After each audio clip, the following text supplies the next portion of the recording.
El presente es el trabajo del grupo de Integral 3, dirigido por María José Gómez, integrado por Valeria Mora, Valentina Trujillo, Adriana Novoa y Santiago Murcia, en el cual presentamos nuestro planteamiento para trabajar la obra La Noche de los Asesinos en el módulo de farsa, el análisis dramático y contextual que hacemos de ella.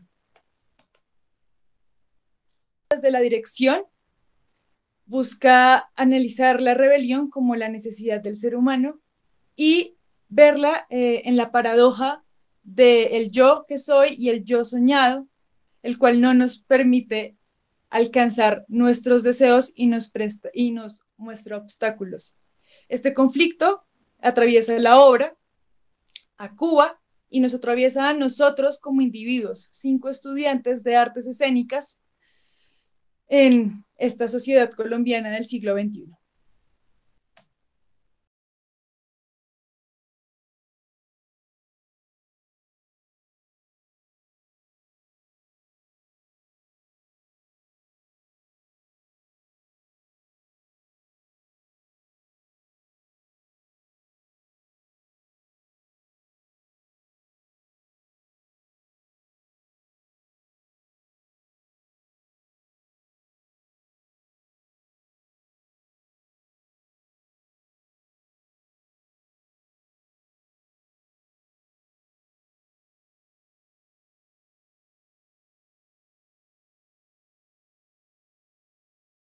Para abordar el contexto de la obra es importante tener en cuenta que Cuba viene de un periodo colonial muy extenso, es el último país en independizarse.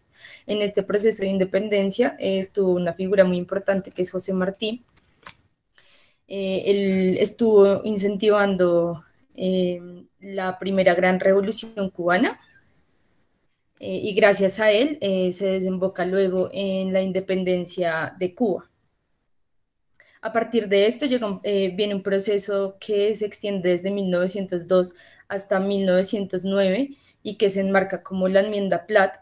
En esta enmienda se consagran algunos derechos que se otorga a Estados Unidos por haber, entre comillas ayudado a Cuba a deshacerse del yugo de España.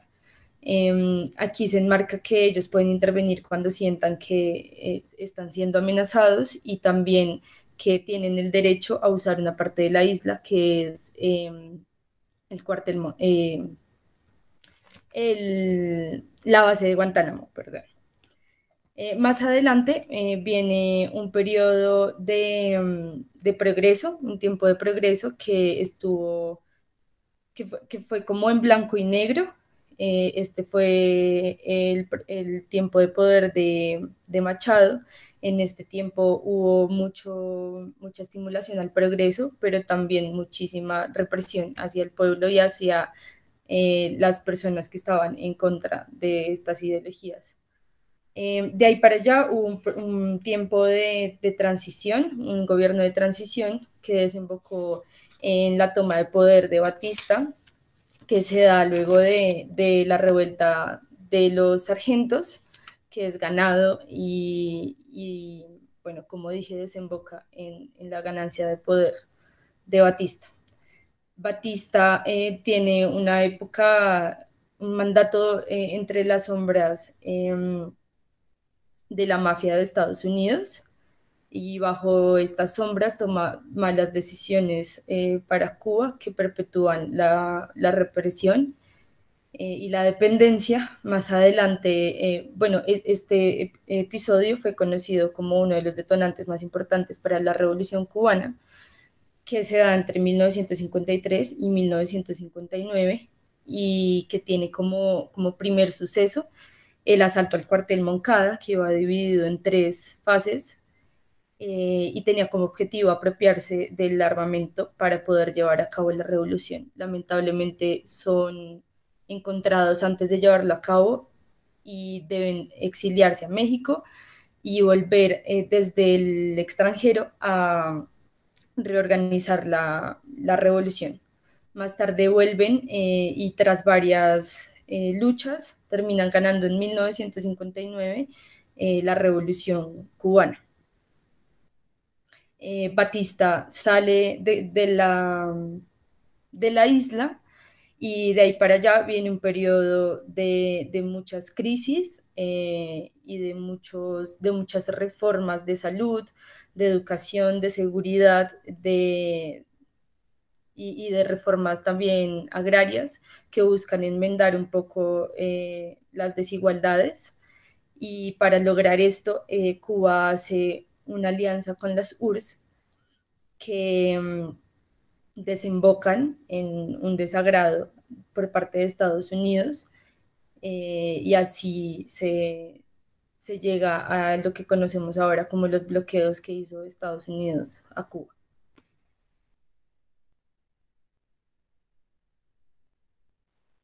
Entonces, podemos concluir a raíz de la historia de Cuba que ha tenido un anhelo de libertad constante porque solamente hasta la revolución tuvo una oportunidad de gobernarse a sí misma como pueblo y toda esta revolución que se dio en el 59 le abrió horizontes al pueblo cubano y lo llenó de ímpetu y esperanza. Culturalmente surgieron varias expresiones que hablaron de este periodo y que lo cuestionaron en ese momento y ahora. Esto es una expresión de la noche de los asesinos, es una expresión de esto. ¿Quién es José Triana entonces y cómo era su relación y cómo tuvo que ver con la Revolución Cubana? José Triana fue un poeta, dramaturgo, guionista, filósofo, traductor y crítico cubano. Nace en Atuey el 4 de enero de 1931 y fallece en París el 4 de marzo de 2018 en el exilio. Bueno, nace en una familia de origen obrero. Su padre trabajaba en una compañía de teléfonos, a quien más adelante ascienden y se mudan para Bayamo. Estando allí en Bayamo, con 10 años, a la edad de 10 años, empieza a explorar y a escribir sus primeros poemas, empieza a explorar la poesía, donde se nutre con los primeros autores de su infancia, como lo son Dante Alighieri, Miguel de Cervantes, Émile Solá y Cirilo Villaverde. Más adelante, en 1950, se gradúa de bachiller y entra a la carrera de filosofía. Eh, Empieza en este momento de juventud, empieza a hacerse un montón de preguntas y empieza a pasar por un momento donde se llena de inquietudes políticas y literarias, eh, a lo cual lo lleva a ciertos eh, unos referentes, los cuales uno de los principales que tuvo pues a lo largo de su historia fue Martí, donde aquí veremos una frasecita. Eh, Toda obra de Martí era para mí un testamento literario, poético y revolucionario, citado por José Triana. Otro de los referentes importantes es Sartre y Camus, perdón. Y ya luego viene la poesía y literatura latinoamericana, donde dentro de estas está Virgilio Piñera, y aquí vamos a hablar de dos puntos importantes que fueron como choques estéticos para él dentro de su arte, influencias, que dentro de estos está Virgilio Piñera, donde en un momento de su vida lee el poema que se llama La Isla de Peso, y eso fue un gran referente para él.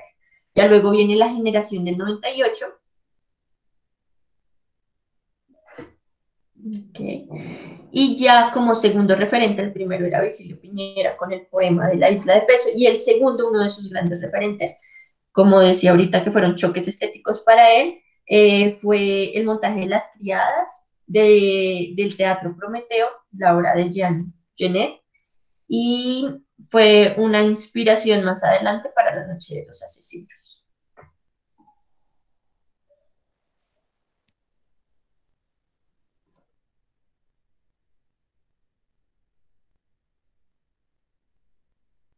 postura política de José Triana. José Triana apoyaba la revolución, participó activamente de la misma.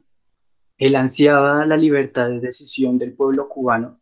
Vemos que su teatro refleja esto, que era consciente de cómo éste ayudaba a enmarcar imágenes revolucionarias.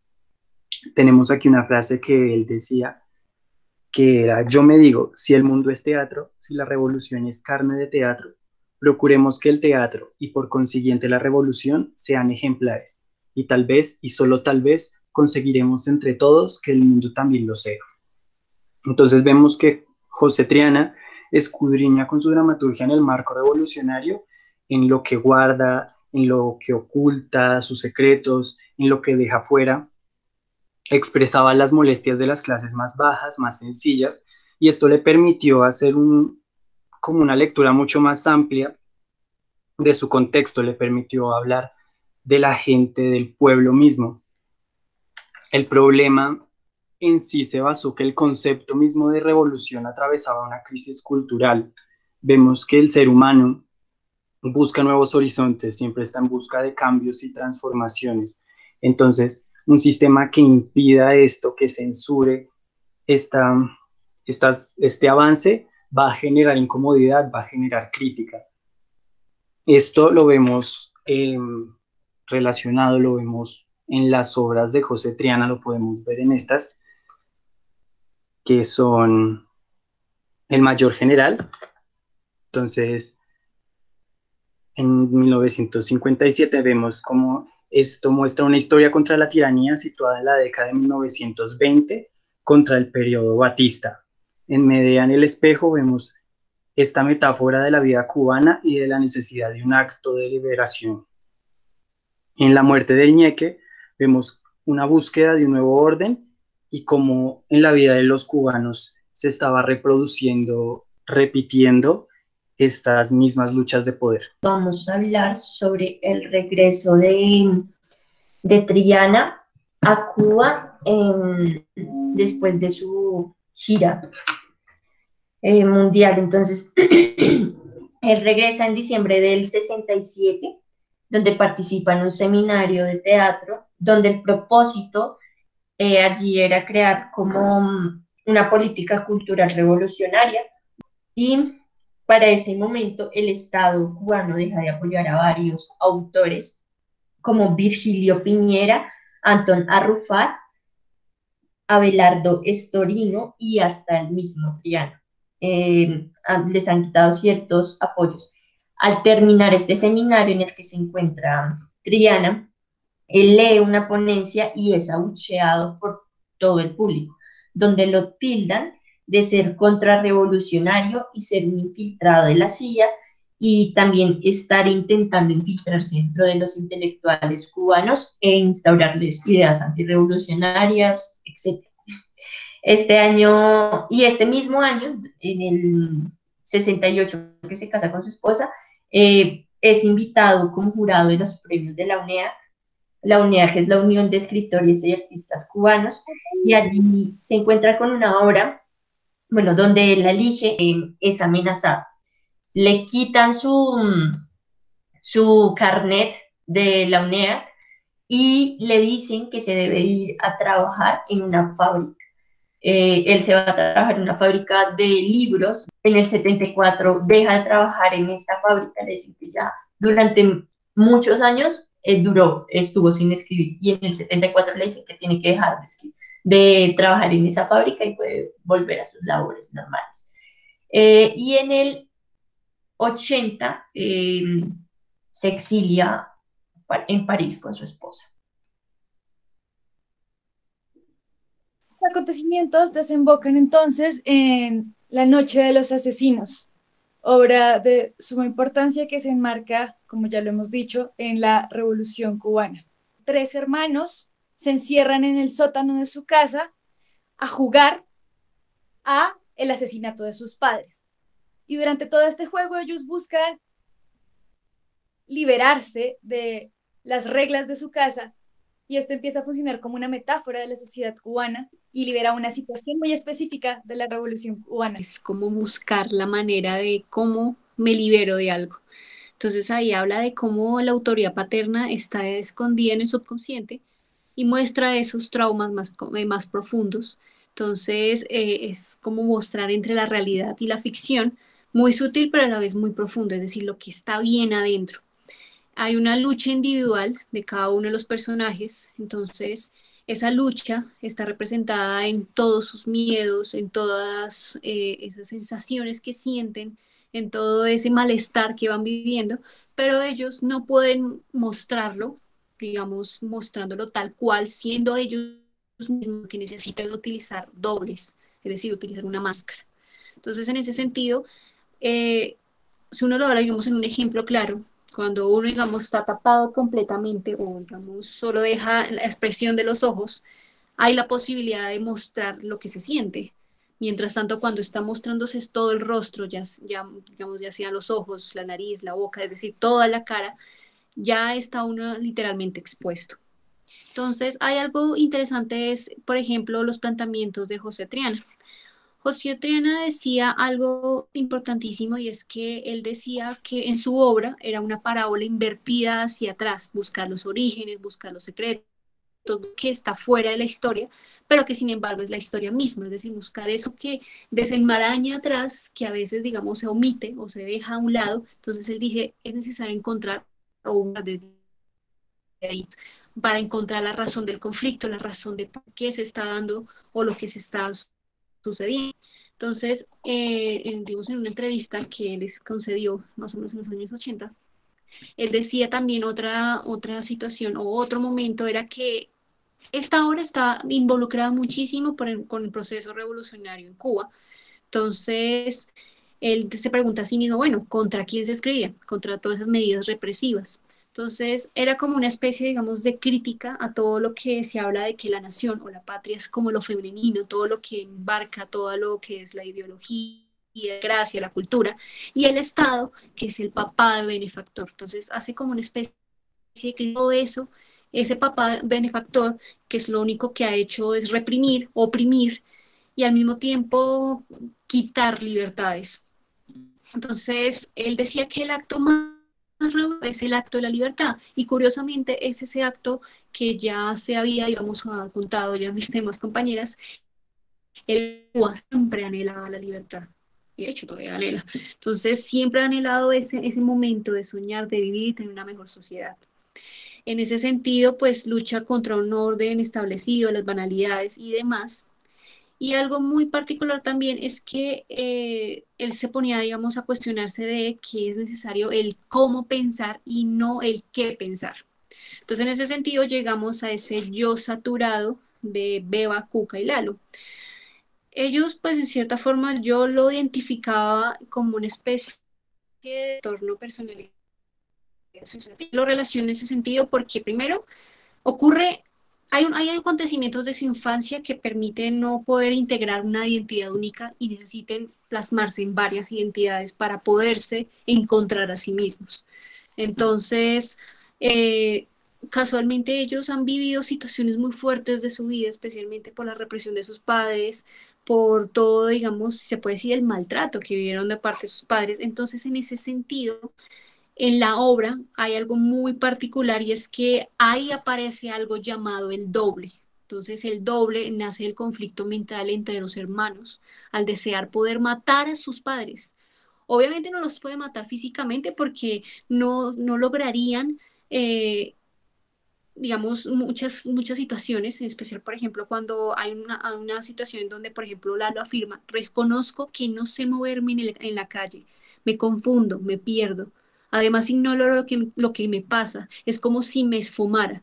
Ellos no me enseñaron, me confundieron. Entonces, ahí habla de que simple y sencillamente, desgraciadamente los hermanos dependen del origen que tanto odian, pero sobreviven a ese acto simbólico cuando representan la muerte y cuando deciden asesinarlos metafóricamente hablando, simbólicamente. Entonces, a través del desdoblamiento, que van viviendo, todo lo que van suscitando en sus vidas, entonces Lalo con sus hermanos en un esfuerzo de acabar con sus villanos se desdobla en esos personajes para en cierta forma justificar el parricidio. Entonces, por ejemplo, Cuca y Beba se mueven por sentimientos inseguros y dubitativos. El que está, digamos, seguro de querer hacer la acción de asesinar es Lalo. Mientras tanto, Cuca y Beba están literalmente confundidos porque no saben si es correcto, si no. De hecho, se ve mucho en la parte final cuando, en cierta forma, eh, el hecho del crimen tiene que intervenir la policía y los jueces. Aparecen como estereotipos socioculturales del ritual del crimen y el proceso contra el criminal, especialmente porque Beba y Coca habían defendido a sus padres hasta el final y la única forma, digamos, en cierta forma de ahorcar o de generar como una especie de digamos, de satisfacciones o de decir, bueno, me contento con que sí hice lo que hice, pero al mismo tiempo yo mismo me juzgué, yo mismo me di la posibilidad de decir estoy en contra de todo ello. Entonces ahí al final se puede ver algo importantísimo, es que a través del doble, Lalo deja ver la búsqueda del yo ideal, el yo, ese sueño de plena libertad que anima la rebeldía y a ese frustrante proceso de contra de la tiranía. Y ahí es donde otro elemento, digamos, importantísimo, y es que Lalo y sus hermanas necesitan rebelarse contra esa tiranía para, digamos, involucrar un orden de valores que abarcarían en lo que ellos buscan, ese yo ideal, y pues así al mismo tiempo, porque si no lo hacen, el yo real no dejaría nunca de aplastarlos en contra de todo lo que está sucediendo. Entonces, ahí algo parece importantísimo y es que ahí el elemento de la catarsis se da es porque una u otra forma ellos desdoblan la realidad, en cierta manera utilizando la máscara, eh, sirve muchísimo para poder, digamos, solventar todas las sensaciones que sienten, que no pueden decirlo abiertamente, sino por medio, digamos, del desdoblamiento.